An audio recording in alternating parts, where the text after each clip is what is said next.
Hello दोस्तों, कैसे हैं आप लोग। हमारे इस चैनल में आप सभी का स्वागत है। यदि हमारे चैनल को लाइक सब्सक्राइब एवं कमेंट नहीं किए हैं तो जल्द से जल्द लाइक सब्सक्राइब एवं कमेंट कर दें ताकि जो भी नोटिफिकेशन वो आपके पास पहुंच सके। आज हम लोग क्लास 10th का केमिस्ट्री चैप्टर नंबर 2 अम्ल क्षार एवं लवण से संबंधित महत्वपूर्ण टॉपिक्स पे बात करेंगे। हम लोग पढ़े थे दैनिक जीवन में पीएच का महत्व देख लिए थे और उसके बाद ये भी देखे थे कि चींटी का जो डंक होता है वह मेथनोइक अम्ल छोड़ता है और मेथनोइक अम्ल छोड़ने के बाद उसमें दर्द एवं जलन का अनुभव होने लगता है, जिसे दूर करने के लिए हम लोग बेकिंग सोडा का उपयोग करते हैं। तो बच्चों, अब हम लोग नेक्स्ट टॉपिक पे बात करेंगे। अम्ल और क्षार से संबंधित हम लोग तो टॉपिक्स पे बात कर लिए। अब हम लोग नेक्स्ट टॉपिक पे बात करेंगे जिसका नाम होगा लवण या लवण परिवार। तो सबसे पहले हम जानेंगे कि लवण किसे कहते हैं, उदाहरण बताएं। तो देख रहे हैं हम लोग लवण के बारे में जानकारी। तो लवण को बच्चों हम लोग साल्ट बोलते हैं। उदाहरण के लिए मान लेते हैं, जैसे में मान लेते हैं कोई अम्ल है तो अम्ल का मान लेते हैं HCl, प्लस कोई क्षार है NaOH, तो इसको अम्ल मान लिए, इसको क्षार मान लिए। तो इसको जैसे अभिक्रिया कराते तो NaCl के साथ आएगा तो बन जाएगा NaCl। H को H के साथ सम्मिलित करेंगे तो H2 और इसके साथ ऑक्सीजन आ जाएगा तो H2O। तो इसका नाम हो गया लवण और इसका नाम आ गया जल। तो इसका परिभाषा बनाया जा सकता है कि जब अम्ल की अभिक्रिया क्षार के फलस्वरूप कराई जाती है तो बने नए पदार्थ को लवण कहते हैं।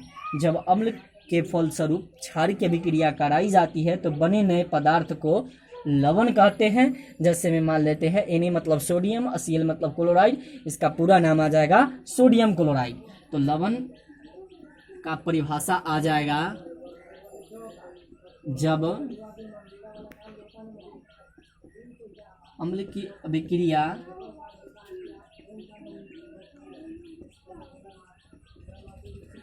क्षार के फलस्वरूप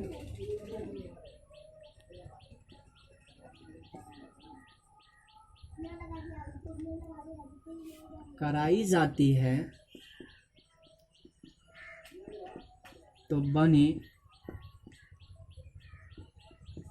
नए पदार्थ या यौगिक को लवण कहते हैं। जैसे में मान लेते हैं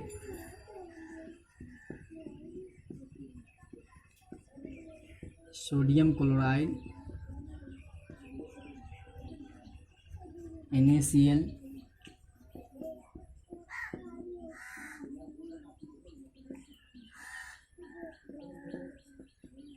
कैल्शियम क्लोराइड KCl आदि।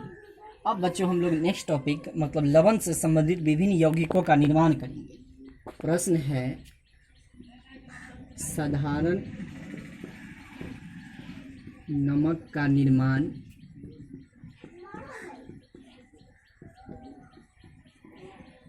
कैसे किया जाता है। तो साधारण नमक जो सूत्र होता है, जिसका सूत्र होता है NaCl, तो इसका निर्माण कैसे करेंगे या साधारण नमक क्या है, इसका निर्माण कैसे किया जाता है।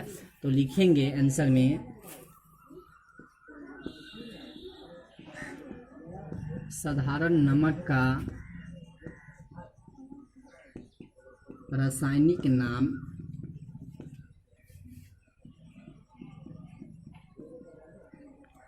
सोडियम क्लोराइड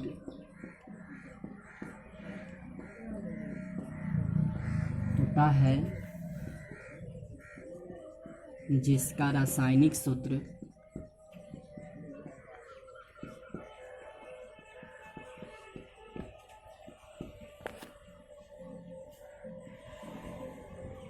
NaCl होता है। Na मतलब सोडियम, Cl मतलब क्लोराइड, इसका नाम हो गया सोडियम क्लोराइड। इसका रासायनिक सोडियम हाइड्रोक्साइड की अभिक्रिया तनु हाइड्रोक्लोरिक अम्ल के साथ कराई जाती है तो साधारण नमक का निर्माण होता है।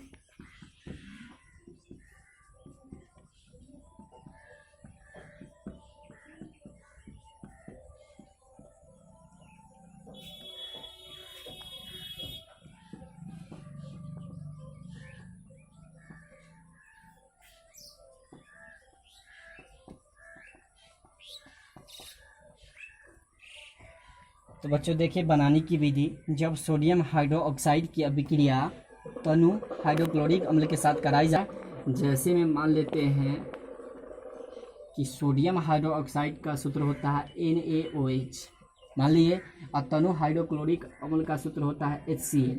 तो NaCl के साथ आएगा तो बना देगा NaCl, इसका नाम हुआ साधारण नमक। और H के साथ आएगा तो H2 और यहाँ जाएगा O, बच्चों इसका नाम आ गया जल। तो यह जो साधारण नमक तो बन गया। तो समुद्री जल का जो मुख्य स्रोत होता है वह साधारण नमक अथवा चट्टानें होता है, जो 95% या जो समुद्री जल से साधारण नमक को प्राप्त किया जाता है या निकाला जाता है। तो बच्चों अब हम लोग नेक्स्ट टॉपिक पे बात करेंगे कि सोडियम हाइड्रोक्साइड का निर्माण कैसे होता है। तो सोडियम हाइड्रोक्साइड को हम लोग कास्टिक सोडा के नाम से भी जानते हैं और उसे बनाने की विधि एवं उपयोग भी देखेंगे। कास्टिक सोडा क्या है, इसे बनाने की विधि एवं उल्लेख करें। तो कास्टिक सोडा को सबसे पहले हम जानते हैं कि कास्टिक सोडा को हम लोग सोडियम हाइड्रोक्साइड भी कहते हैं, जिसका रासायनिक सूत्र NaOH होता है। तो हम लोग लिखेंगे आंसर में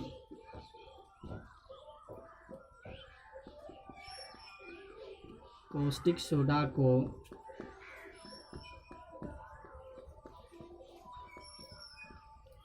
सोडियम हाइड्रोक्साइड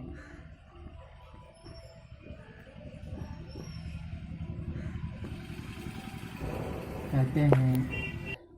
अब बच्चों इसका तो परिचय देख लिए, अब देखेंगे बनाने की विधि।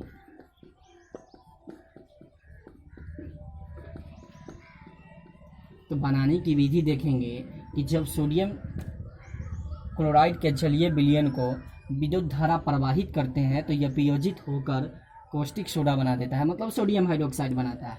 तो इसका देखेंगे, जब सोडियम क्लोराइड के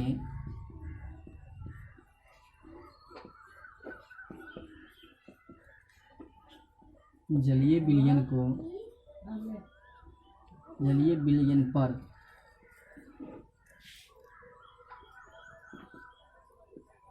विद्युत धारा प्रवाहित करते हैं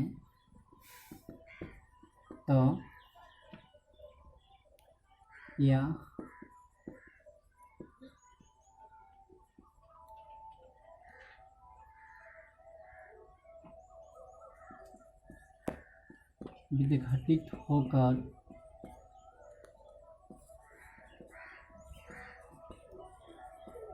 कास्टिक सोडा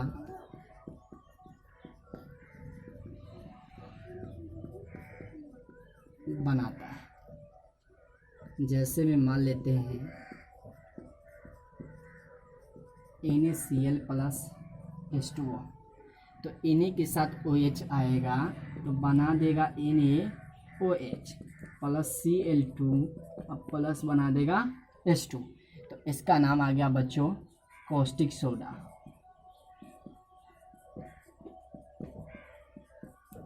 कास्टिक सोडा तो हम बना दिए कि जब सोडियम, Na मतलब सोडियम, Cl मतलब क्लोराइड, तो सोडियम क्लोराइड और जलीय विलयन मतलब जल, जब सोडियम क्लोराइड के जलीय विलयन पर विद्युत धारा प्रवाहित करते हैं तो यह विघटित होकर कास्टिक सोडा बनाता है और साथ में उत्पाद के रूप में क्लोरीन एनोड पर तथा हाइड्रोजन कैथोड पर मुक्त करता है। और इसी प्रक्रिया को क्लोरो क्षार प्रक्रिया भी कहते हैं। तो लिखेंगे साथ में उत्पाद के रूप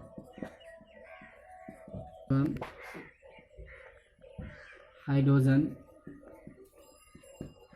कैथोड पर मुक्त होता है।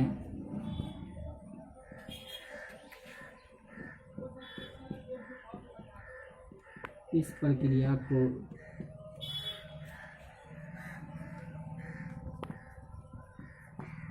क्लोरो क्षार प्रक्रिया भी कहते हैं। अब देखेंगे कास्टिक सोडा का उपयोग।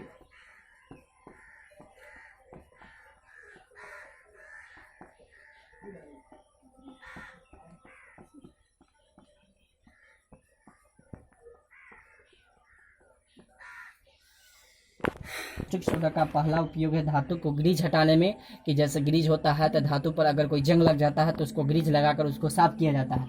दूसरा कागज़ बनाने में। तीसरा कृत्रिम फाइबर के रूप में उपयोग किया जाता है। अगर आपसे उपयोग भी पूछे तो दो उपयोग पूछेगा। अगर कास्टिक सोडा के दो उपयोग को लिखे तो आप लिखिएगा कि कास्टिक सोडा के दो उपयोग निम्नलिखित हैं, जिसमें पहला नंबर में धातु को ग्रीज हटाने में, कागज़ बनाने में, और तीसरा कृत्रिम फाइबर के रूप में। तो बच्चों अब हम लोग नेक्स्ट क्वेश्चन पे बात करेंगे कि विरंजक चूर्ण क्या है, विरंजक चूर्ण का निर्माण कैसे किया जाता है और इसका उपयोग। तो विरंजक चूर्ण को हम लोग ब्लीचिंग पाउडर भी कहते हैं, जिसका रासायनिक सूत्र CaOCl2 होता है। तो उसी से रिलेटेड देखेंगे कि हम विरंजक चूर्ण को हम लोग कैसे बनाएंगे प्रयोगशाला में। तो देख रहे हैं विरंजक चूर्ण क्या है, इसके बनाने की विधि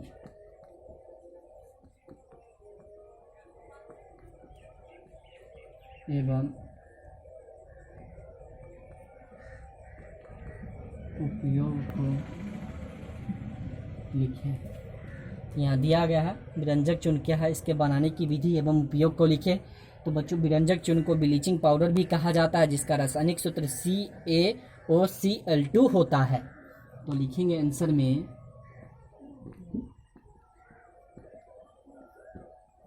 विरंजक चूर्ण को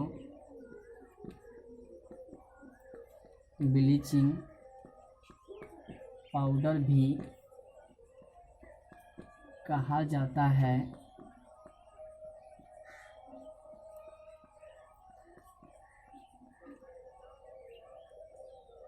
जिसका रासायनिक सूत्र CaOCl2 होता है। इसका परिचय तो देख लिए, अब देखेंगे बनाने की विधि।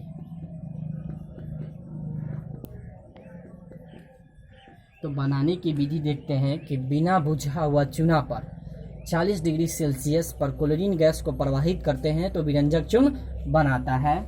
तो लिखेंगे शुष्क बुझे हुए चूना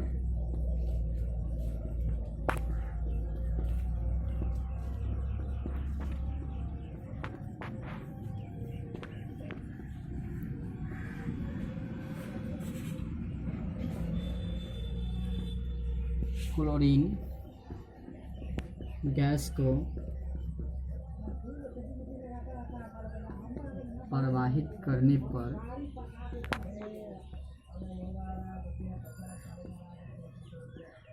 विरंजक चूर्ण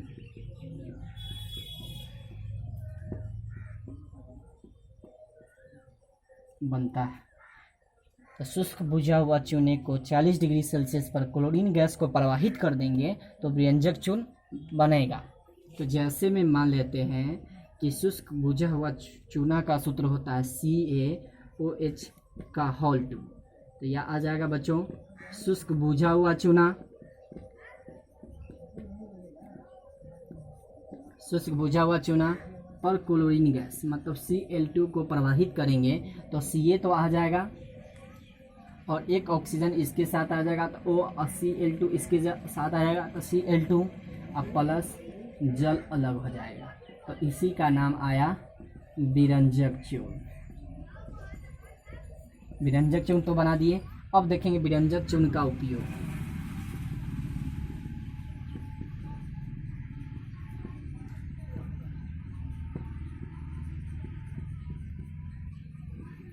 पहला देखेंगे रासायनिक उद्योग के उपचायक के रूप में।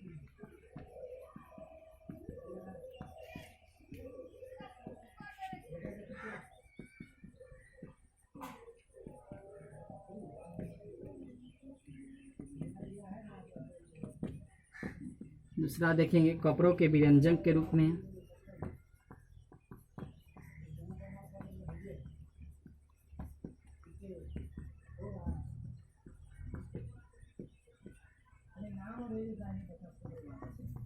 तीसरा देखेंगे कि रोगाणु नाशक के रूप में।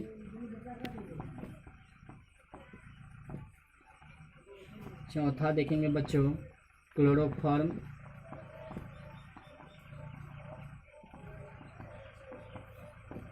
बनाने में आदि। तो 4 उपयोग हम लोग देख लिए विरंजक चूर्ण का। 4 उपयोग, पहला रासायनिक उद्योग के उपचायक के रूप में, दूसरा कपड़ों के विरंजन के रूप में, तीसरा रोगाणु नाशक के रूप में। जो जल होता है, जल को जीवाणु जो रहित होता है उसको जल को साफ करते हैं रोगाणु नाशक के रूप में, क्लोरोफॉर्म आदि बनाने में। तो बच्चों हम लोग देख लिए विरंजक चूर्ण से संबंधित महत्वपूर्ण टॉपिक्स। यदि वीडियो अच्छा लगा हो तो हमारे चैनल को लाइक, सब्सक्राइब एवं कमेंट कर दे, ताकि जो भी नोटिफिकेशन हो हम लोग छात्र एवं लमन से रिलेटेड हम आपको अगले वीडियो में बता सके।